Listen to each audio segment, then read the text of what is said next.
Body की बदबू या बॉडी ओडर से बहुत लोग परेशान रहते हैं। ये ज़्यादातर लड़कों में देखा जाता है। एक्सरसाइज करने के बाद आपकी बॉडी में थोड़ा-सा ओडर होता है, वो नॉर्मल माना जाता है। और बॉडी का बदबू स्पेशली आर्मपिट की बदबू जो है वो प्यूबर्टी के बाद ही शुरू होती है। देखिए फोल्ड्स में फंगल इन्फेक्शन हो जाते हैं, मेनली जांघों के एरिया में और अंडरआर्म्स के एरिया में। आपको अंडरगारमेंट्स रोज़ चेंज करने हैं। आप अंडरआर्म्स के हेयर को ट्रिम करके रखोगे। अंडरआर्म्स के बालों में लेज़र रिडक्शन का बहुत अच्छा असर आता है। ऐसे स्प्रे भी आपको हेल्प करेगा। वो दिन में आप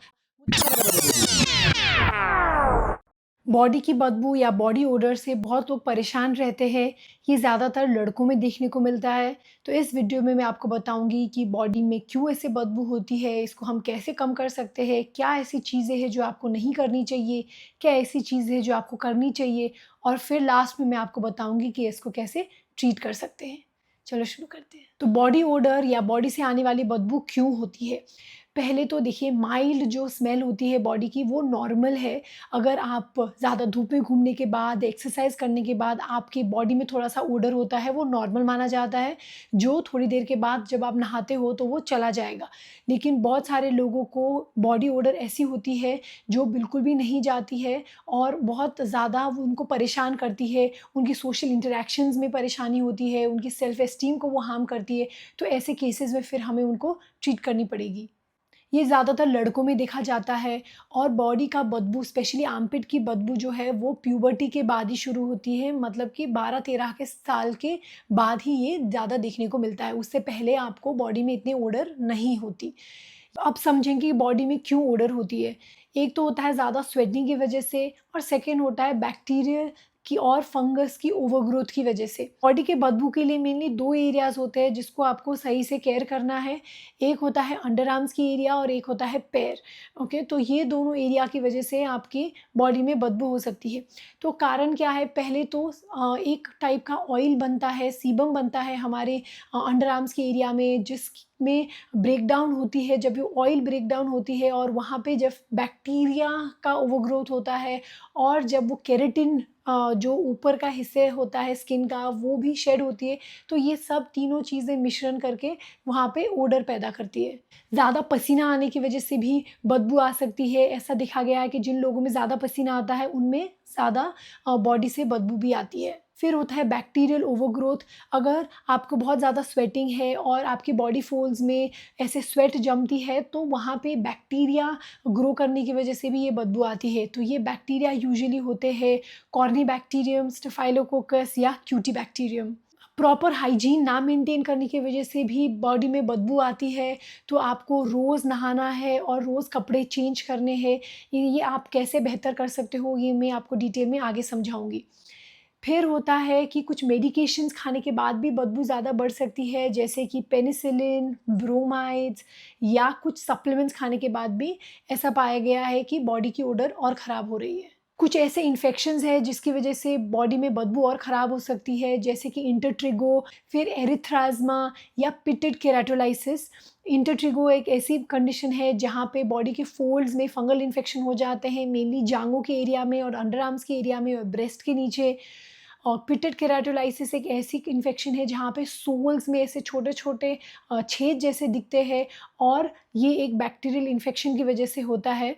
फिर होता है एरिथ्राज़्मा, जिसमें ऐसे एन्युलर निशान होते हैं यूजुअली अंडरआर्म्स के एरिया में, और ये इन्फेक्शन की वजह से भी बॉडी में ऐसे बदबू आ सकती है। अगर आपने नोटिस किया है कि आपको अचानक से बहुत ज़्यादा स्वेटिंग हो रही है, तो हमें हाइपरथायरॉयडिज़्म रूल आउट करनी पड़ेगी। तो प्लीज़ अपने एंडोक्रिनोलॉजिस्ट को कंसल्ट कीजिए और अपना थायरॉइड प्रोफाइल जो है वो चेक कीजिए।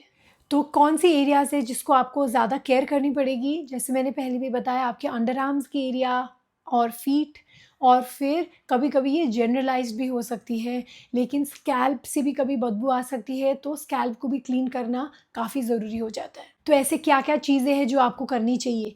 पहले तो आपको रोज़ नहाना चाहिए। हाँ, अगर आपकी बॉडी से बदबू आ रही है तो आपको रोज़ नहाना पड़ेगा, और नहाने के बाद अपने आप को अच्छे से पोंछना है, ताकि कोई भी बॉडी फोल्ड में पानी ना जमे। पानी जमने से वहाँ पे बार-बार फंगल इन्फेक्शन होना, बैक्टीरियल इन्फेक्शन होना, ऐसा देखा जाता है। तो इसीलिए नहाने के बाद अपने आप को अच्छे से पोंछना बहुत ज़रूरी है। स्पेशली अगर आप थोड़े ओबीस हो, ओवरवेट हो, तो प्रॉपरली आप सारे बॉडी फोल्ड्स को वाइप करें। ध्यान रहे कि वो ड्राई हो जाए, उसके बाद ही आप कपड़े पहने। अगर आपकी पैर से बदबू आती है तो बहुत सारे लोगों में जो पैर की उँगलियां होती हैं उसके बीच की जगह में एक ऐसे गड्ढा जैसा हो जाता है, वहाँ पे पानी जमती है। तो ये एक स्ट्रक्चरल एब्नॉर्मैलिटी है। तो ऐसे लोगों में बार बार वहाँ पे फंगल इन्फेक्शन होना देखा जाता है। तो इसीलिए नहाने के बाद ये पैर के बीच के जो उँगलियों के बीच के जगह है उसको अच्छे से पोंछना बहुत ज़रूरी हो जाता है, ताकि वहाँ पे पानी और स्वेट ना जमे और आपको बार बार फंगल इन्फेक्शन ना हो। आपको अंडरगारमेंट्स रोज़ चेंज करने हैं। आपकी गंजी हो गई और अंडरवेयर हो गया, वो रोज़ चेंज करना पड़ेगा और इसको इस्त्री करके ही आप पहनोगे। क्या होता है कि जो गंजी का साइड वाला एरिया होता है जहाँ पे स्टिचिंग होती है और अंडरवेयर की भी साइड वाली एरिया थोड़ी थिक फैब्रिक की होती है, तो वहाँ पे बार बार फंगस ओवरग्रोथ होना देखा जा सकता है। तो इसकी वजह से अगर आप प्रॉपरली इसको इस्त्री करके पहनोगे तो ये इन्फेक्शन आपको नहीं होगी। तो इसीलिए आप इसको चेंज भी करोगे और इस्त्री करके ही अपने कपड़े को पहनोगे। आप सिर्फ प्योर कॉटन के कपड़े ही पहनोगे, सिंथेटिक फैब्रिक्स नहीं पहनोगे। सिंथेटिक फैब्रिक में बॉडी में लंबे समय के लिए स्वेट जमा रहता है और वहाँ पे फिर बैक्टीरियल और फंगल इन्फेक्शन होने के चांसेस बढ़ जाते। इसीलिए बेहतर रहेगा अगर आप लूज़ क्लोथ्स पहने और सिर्फ कॉटन या लिनन के कपड़े पहने, ताकि आपको ज़्यादा वहाँ पे स्वेट की लॉगिंग ना हो। और हाँ, हमेशा लूज़ कपड़े पहने, एकदम टाइट जीन्स, टाइट टी-शर्ट्स पहनने से जहाँ पे बार-बार पसीना आती है और जम जाती है, उसकी वजह से भी ये बॉडी की जो स्मेल है वो और ज़्यादा ख़राब हो सकती है। तो इसके लिए आप एकदम टाइट वाले कपड़े से दूरी रहे, स्पेशली टाइट जीन्स, डेनिम्स से भी काफ़ी प्रॉब्लम हो सकती है। बदबू की ही नहीं, इवन बार-बार फंगल इन्फेक्शन होने के भी प्रॉब्लम्स हो जाते हैं ऐसे टाइट कपड़े पहनने से। तो आप लूज़ कपड़े ही पहने जो प्योर कॉटन के बने हो। और आप अंडर आर्म्स के हेयर को ट्रिम करके रखोगे। हाँ, ऐसा पाया गया है कि अगर अंडर आर्म्स की हेयर आप छोटे रखते हो तो फिर बदबू की भी कंट्रोल हो जाती है और वहाँ पे स्वेटिंग भी ज़्यादा नहीं होती। तो अगर आप शेव करना चाहते हो तो शेव कर सकते हो, अगर शेव नहीं करना चाहते हो तो उसको ट्रिम या क्लिप कर सकते हो।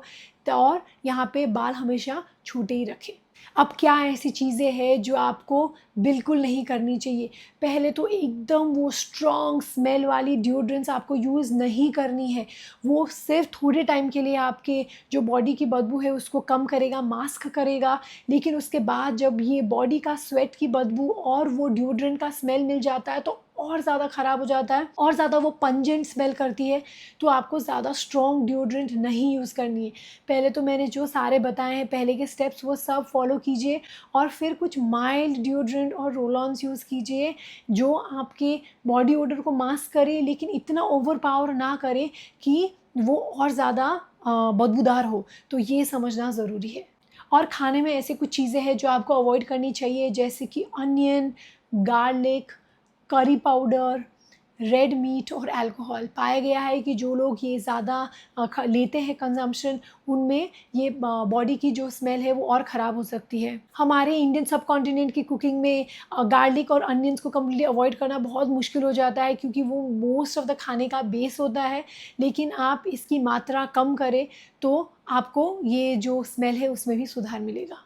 तो होम रेमेडीज़ बिल्कुल अवॉइड करें। बहुत लोगों को मन होता है कि थोड़ा-सा कुछ नींबू रगड़ ले या बेकिंग सोडा लगा ले, तो वहाँ पे बदबू जो है वो कम हो जाएगी। बिल्कुल भी नहीं, वो आपकी स्किन को और इरिटेट करेगी, काला दाग धब्बे छोड़ेगी और स्किन में इंजरी भी करेगी, मैसेरेशन करेगी। वहाँ पे फिर बैक्टीरियल इन्फेक्शन होना, फंगल इन्फेक्शन होना ऐसा देखा जाता है।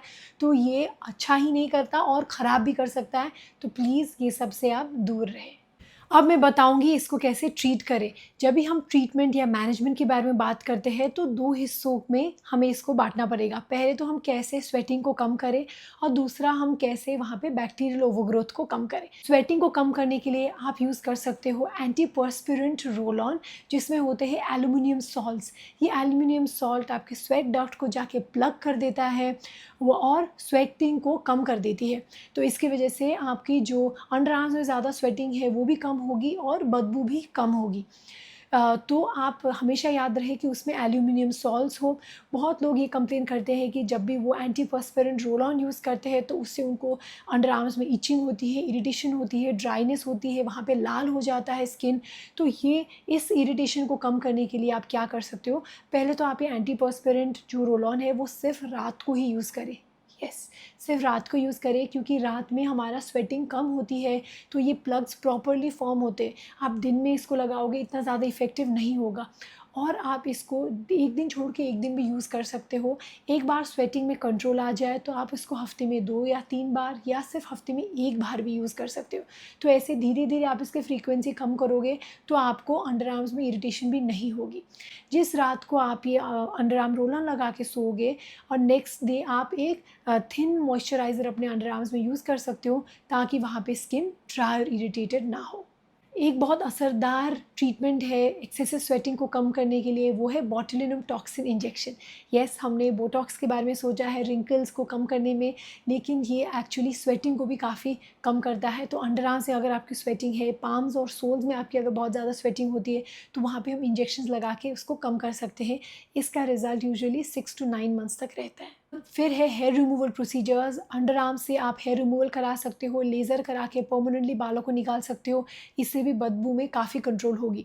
तो ये माना गया है कि जब भी वहाँ पे बाल होते हैं तो आपकी सरफेस एरिया वहाँ पे बढ़ गई। सरफेस एरिया जहाँ पे बैक्टीरियल ओवरग्रोथ हो सकती है, फंगल इन्फेक्शन हो सकती है, जहाँ पे स्वेट जम सकती है, उसकी पूरी आपने सरफेस एरिया बढ़ा दी। तो उसकी वजह से भी वहाँ पे बार बार प्रॉब्लम्स होना, ज़्यादा स्वेटिंग होना और वहाँ पे इन्फेक्शन होना, ऐसा देखा गया है। तो अगर आप शेव करना चाहो तो शेव कर सकते हो, वरना आप उसको ट्रिम कर सकते हो या लेज़र हेयर रिडक्शन भी करके इसको परमानेंटली हटा सकते हो। अंडर आर्म्स के बालों में लेज़र रिडक्शन का बहुत अच्छा असर आता है। वो अबाउट 4 to 5 सेशंस में 80 to 90% कम हो जाती है और आपको 6 to 8 सेशंस तक लेने पड़ सकते हैं in total, once in a month एक सेशन। तो ये करने से भी अंडर आर्म्स की जो हेयर है वो में काफ़ी कम होगी और आपके बॉडी ओडर में भी सुधार आएगा। सेकेंड होता है कि बैक्टीरियल ओवरग्रोथ को हम कैसे कम करें। तो बेंजोइल पेरोक्साइड बेस्ड आप सोप्स या वॉशेज़ यूज़ कर सकते हो इसको कम करने के लिए। बेंजोइल पेरोक्साइड यूजुअली एक्ने के वॉशेज़ में होते हैं, एक्ने के फेस वॉश में। तो ये तत्व आप यूज़ कर सकते हो अपने अंडर आर्म्स एरिया में लगा के इसको छोड़ दीजिए 3 to 4 मिनट्स, फिर इसको वॉश कीजिए। ध्यान रहे कि इसको प्रॉपर्ली वॉश करना बहुत ज़रूरी है। अगर आप थोड़े से भी वो रह गया अंडर आर्म्स में तो उससे इरिटेशन हो सकती है, रेडनेस और इचिंग भी हो सकती है। तो इसीलिए इसको अच्छे से आप वॉश कीजिए। तो क्योंकि ये एंटीबायोटिक नहीं है, इससे लंबे समय के लिए बैक्टीरियल रेजिस्टेंस होने के चांसेस नहीं होते, तो ये आप यूज़ कर सकते हो रोज़ जब भी आप नहाते हो तब। आप हाइपोक्लोरस एसिड स्प्रे भी यूज़ कर सकते हो। मिनिमलिस्ट का है एक हाइपोक्लोरस एसिड स्प्रे। ये उतना इफ़ेक्टिव नहीं है जैसे कि बेंजोइल पेरोक्साइड, लेकिन अगर आपको बहुत ज़्यादा उस एरिया में प्रॉब्लम रहती है, बहुत ज़्यादा अगर आप स्ट्रगल करते हो बॉडी ओडर से, तो हाइपोक्लोरस एसिड स्प्रे भी आपको हेल्प करेगा। वो दिन में आप तो अंडर आर्म्स के एरिया में 1 या 2 बार भी स्प्रे करोगे तो वहाँ पे जो बैक्टीरिया की ओवरग्रोथ है वो काफ़ी हद तक कम हो जाएगी। फिर हमें अंडरलाइंग जो कंडीशन है वो ट्रीट करनी है। अगर आपकी इंटरट्राइगो है तो आपको proper oral anti fungal tablets, उसके साथ साथ एंटी फंगल क्रीम्स भी यूज़ करनी पड़ सकती है। ये यूजुअली 4 to 6 वीक्स का कोर्स रहता है। अगर आपको पिटेड केराटोलाइसिस है तो बेंजोइल पेरोक्साइड सोक्स या कुछ अदर एंटीबैक्टीरियल क्रीम्स आपको यूज़ करनी पड़ सकती है ताकि आप इसको कम कर सकें। अगर आपको एरिथ्राज़मा है तो उसके लिए भी ओरल और टॉपिकल मेडिकेशंस आपको दिया जाएगा। अगर आपको ट्राइकोमाइकोसिस एक्सिलैरिस है तो बालों को छोटा करना है ताकि वहाँ पे ये बैक्टीरिया ना ग्रो करे। उसके साथ साथ एंटीबैक्टीरियल क्रीम्स भी आप इसमें यूज़ कर सकते हो। तो ऐसे अगर आप कुछ कंडीशंस है जो आप सस्पेक्ट कर रहे हो तो प्लीज़ अपने डर्मेटोलॉजिस्ट को कंसल्ट कीजिए और प्रॉपर ट्रीटमेंट लीजिए ताकि आपके बॉडी ओडर में सुधार आए। तो ये था एक डिटेल वीडियो बॉडी ओडर के ऊपर। मैं चाहती थी कि ये वीडियो में मैं सारे एस्पेक्ट्स को कवर करूं ताकि सिर्फ एक डिओ लगा के या क्रीम लगा के इसको सही करने के बारे में ना सोचे, आप पूरा इसको अच्छे से जान पाए कि क्यों हो रहा है ताकि आप प्रॉपर स्टेप्स ले सको इसको कम करने की। मैं आशा करती हूँ आपको ये वीडियो अच्छा लगा और इससे कुछ सीखने को मिला। अगर आपको ऐसे स्किन और हेयर रिलेटेड वीडियोज़ अच्छे लगते हैं तो प्लीज़ हमें हमारा इंस्टाग्राम हैंडल डॉक्टर आंचल MD में ज़रूर फॉलो करें। वहाँ पे मैं रोज़ ऐसे हेयर और स्किन रिलेटेड वीडियोस पोस्ट करती हूँ। ये वीडियो देखने के लिए शुक्रिया।